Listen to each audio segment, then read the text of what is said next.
G'day folks, welcome back to Delboy's Garage. Today we're going to have some play with the Bandit.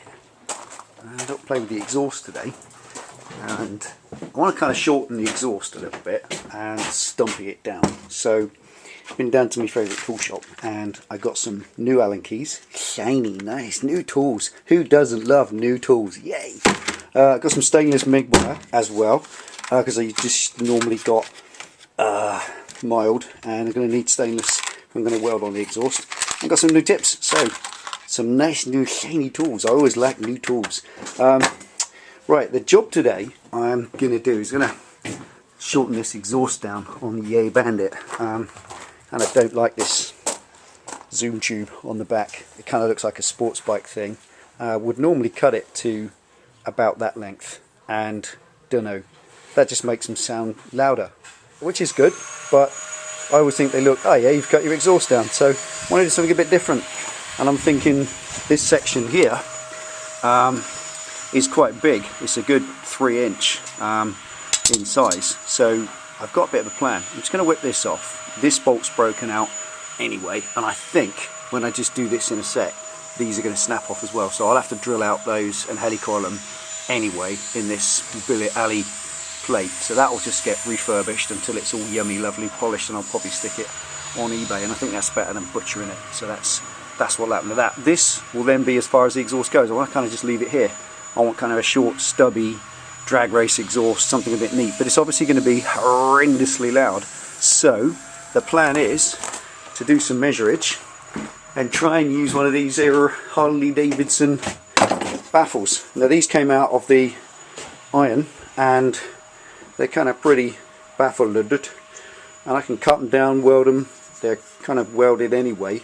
They're mild steel, and they're really solid. And the great thing is, I'm not mistaken, I'm pretty sure that that is pretty much an exact fit. That's the outside diameter.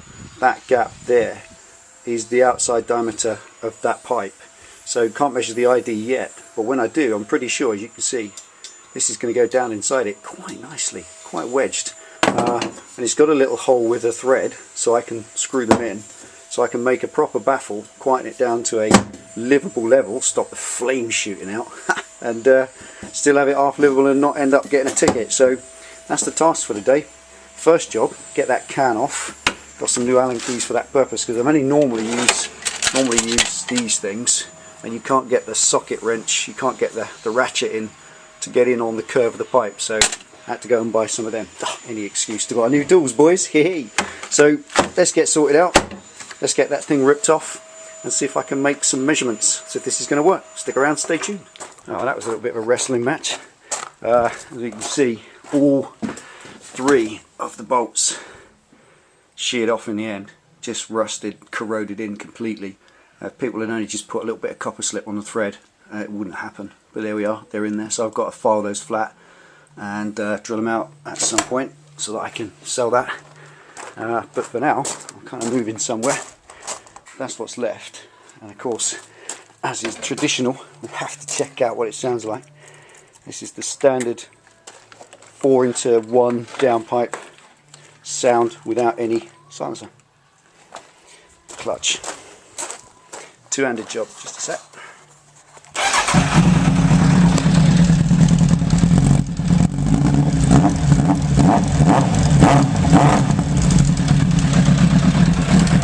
It's obviously a bit too loud for daily use.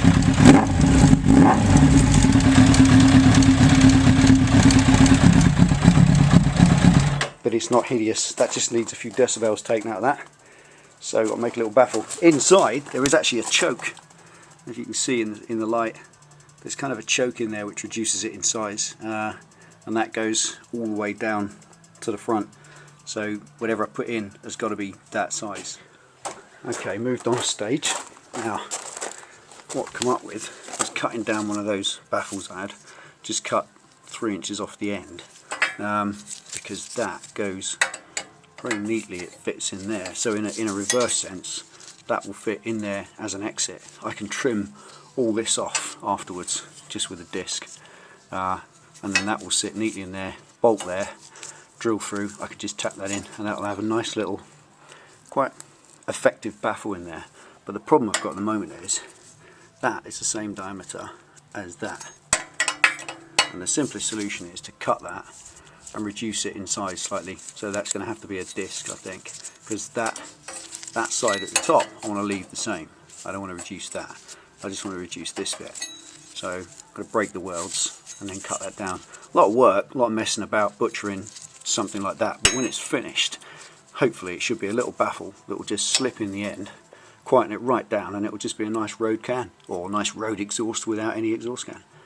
Okay, so let's get the disc out, do some cutting. No idea how to do it yet, but I shall just play as I go. Make it up as you go along. Adapt, improvise, and overcome. We can do anything. Okay, let's get cracking.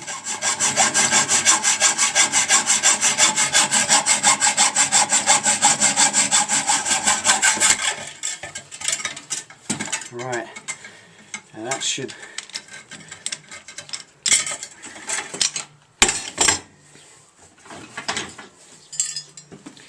let's cut a little cheese wedge or a cake slice out of it. So now I should be able to press that together just in the vise, hopefully, and tack weld it once it's in place, and that should act as a smaller baffle ball. And I keep that the same size, so I've just got to grind that weld off and that one just to let it go in on its own. So let's just cut those welds off next. Sometimes use the old disc cutter on this, but you know, a hacksaw is just great. You get so much more control. The disc just tends to rip through everything. Just want to make little delicate cuts. It's better using a hacksaw. Just literally cutting that weld away so I can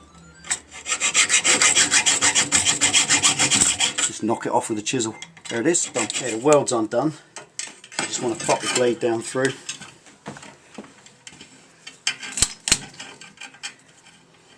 Fiddly fiddle. And then I've just cut the remaining piece of cheese grater baffle out.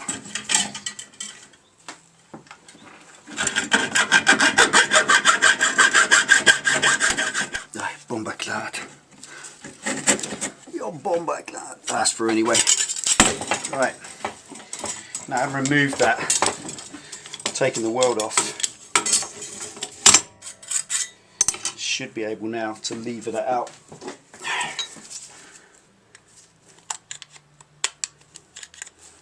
There it is. That's it. It's all released. Just got to release these two now so that that whole section can squeeze in. Clean that little bit up as well. Get the old file. Okay, let's get these cut. Okay, getting there now. A little bit closer. Just got to reduce that down to an insertable size. Let's have a look. It's got to be tidied up yet. It's a bit messy still, and it will be welded in, not bolted in. So that goes in neatly, but it only goes in that much. So I need to make a chamfer piece to go on down inside. I just need to get it in first, get the shape right, get the length right, and start doing the next bit. Needs a little clean up. I'm just going to clean that up now, and then tack weld down there so it's one piece. Let's get cracking with that.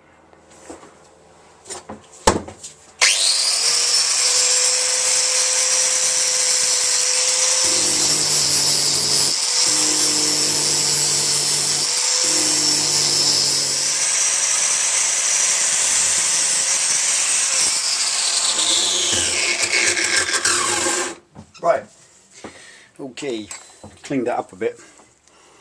Now that's the outer part that's going to sit in the mouth of it, because it's got a kind of little turn at the end. And now I've just got to get that next bit slimmed down. I want about another kind of that much, I reckon, of bafflage down inside the downpipe to make it quiet enough. Not so much ticking over. I mean, I've just popped that in and started it up, and it sounds kind of pretty cool actually. But get that at say 8,000 revs, and that's just going to be howling. And it just advertises your approach to the policeman, and they just pull out and stop you. So, you know, when you're giving it large ones, that's still not going to be enough. I'm going to do a decibel test as well, without it and then with it afterwards. So I definitely want to show that this will make a difference and get it down to what it was. It was 103 decibels with the Yoshi pipe on. So I'll see if I can get it to about the same, but it'll be a more raucous sound, a little bit more brutal, and I like that. So that's that. Just going to tack along there. I just want to bring it in a little bit more yet, hold that in, and then I can tack along there and get cracking on that.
Right, that's it.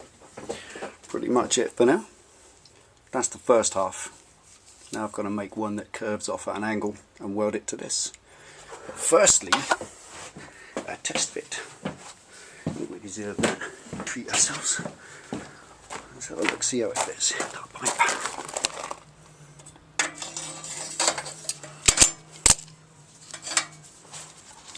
Use the gloved hand. Right, that's pretty cool. That's in as far as it needs to go. What I'm going to do is just cut that off flush. Just run a hacksaw across there, same flush level, and then that will be literally in there. And I can just put a little bar, tack across there and there just to hold it in, which will look pretty. Well, it won't, but it'll do the job. Okay, that's definitely in. That's that one, huh? Done. Now I've got to get the second half done. Okay, I want to make this one into a cone, and that will go at an angle on the back of this when it's done. So I've cut a cheese wedge kind of shape out so that it tapers when I bring it together. So it's time for some grindage or cutting. Is their disc. I think I've done everything else with a hacksaw. That's just a push too far, so let's get cutting. Cutting.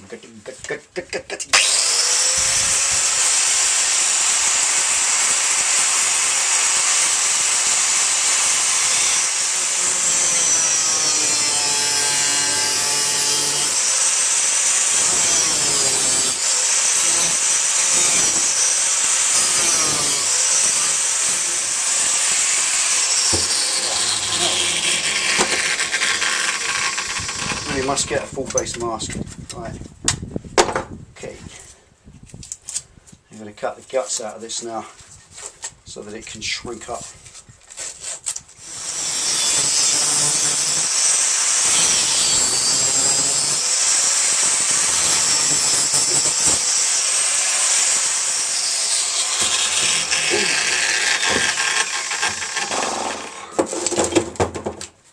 Messy, smelly, noisy.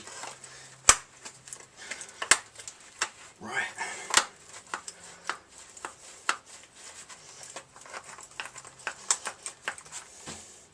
And that's a little hot.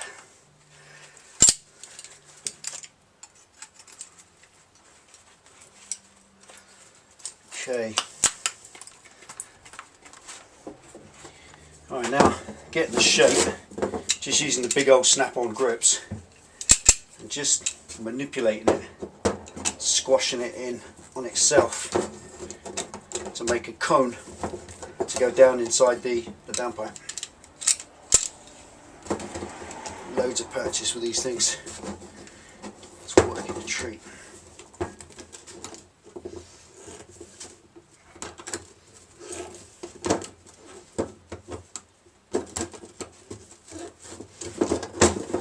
As well as being a cone, it's got to be curved as well, because it's got to feed down that curve in the pipe, which will just be a case of trial and error, trying it, seeing if it fits.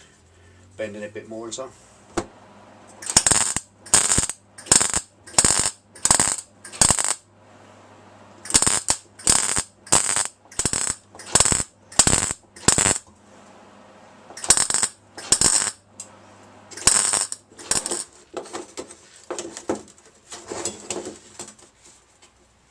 Okay, last little bit.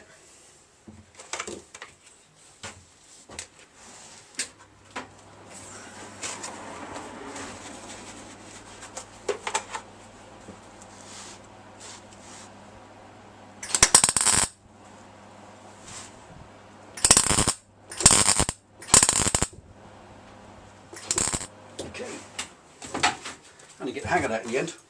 I'll leave the glove on. As you can see, that is about as good as you can get it because it's already perforated metal. But if you just tack over tack, it seems to stick there. Right, let's grind it back.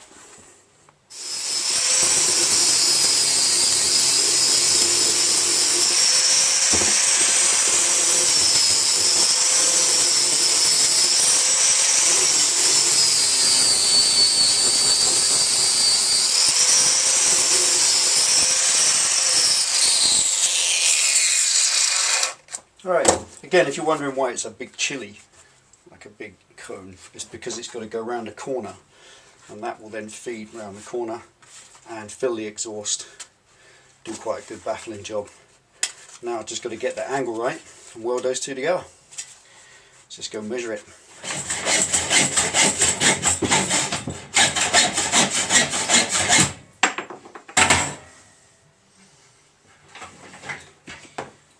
Ready. There we go. Lots of wiki. As you can see, that's just cut an angle in that now. So that can be welded like that. So like a little banana, like a little chili, it can slide down inside the exhaust and fill up all of that empty hollow space and act as a pretty good baffle. Just trimmed that back already. Just sawed it across flush with the exhaust. So now just a case of get that rotation correct so it sits at the correct angle, and then tack it round, give it a test fit, see how it goes. Okay, that's it lined up. Let's tack it.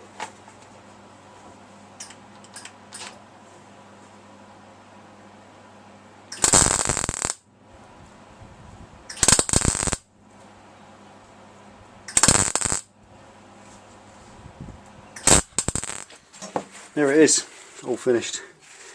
Little message here for you terrorist one, me old mate. Had your well perforated metal. But there you go, colours there, penetrations there. And it's a bit ugly, but it's going to get grindaged. And then it'll fit down that hole. So let's get a grinder out. Let it cool off a bit as well. Okay, see how it goes. Oh, there it is. Looks a bit weird, but watch this. That now goes in round the corner and all the way in, and all I'm going to do, I think, is just pop a hole through there and there, just put a nut and bolt in that. I don't think I'll weld that in place because I like it removable. Okay, getting on with it now. This is what it is. It's finished, ready to go in. I've wrapped a couple of layers of this sound deadening bandage around it, used heavyweight copper wire just to hold it in place so it don't go anywhere, and I've added a complete cheese grater end to it as well, so it kind of looks a bit neater, and that just drops a few more notes. Not going to bother with the old decibel test, a bit busy, it's getting late now. So what I'm going to do now is got to get it in, get it rotated so it's exact, tap it into place, and then I'm just going through slowly the old brace and bit, remember them? Gone through the outside. I'm just going to literally then drill a hole straight through to the inside, and just double nut that. Whoops, sorry. Just double nut it, so it'd be a nut, it'd be a bolt, then a nut on the inside to lock the bolt in place, then a bit more boltage, and then a nut. So even if that nut falls off, the bolt stays in place and holds it. Because this has a habit. I just tried it. You start it up, give it a rev, it just blows it clean out. So obviously that's got to be tapped in place now. Quickly drilled through. Let's get it finished. And there it is. Now, it's ugly, I mean, it really ugly, and that's not finished. That's not the finished article. This is just a test.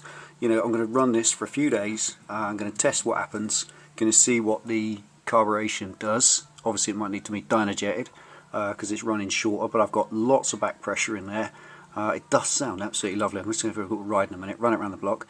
And obviously, once all this is permanent, and I'm happy that that's going to be the way I'm going to run the bike, I'll get a diamond disc and I'll lop all this off.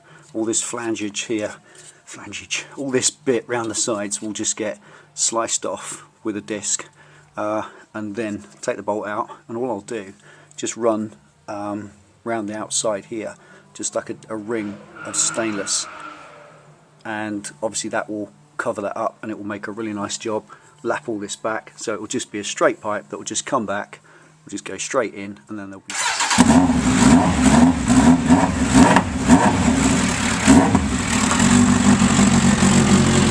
Let's see what it sounds like.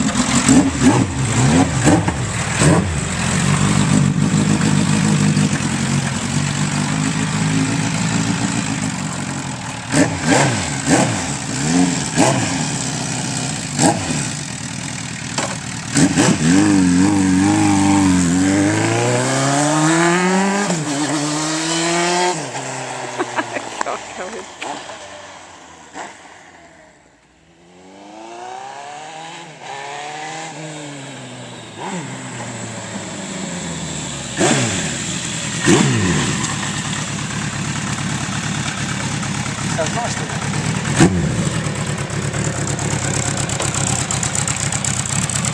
There it is. It doesn't pop or bang, it doesn't cough, nothing. Smooth as you like, no flat spots, gorgeous.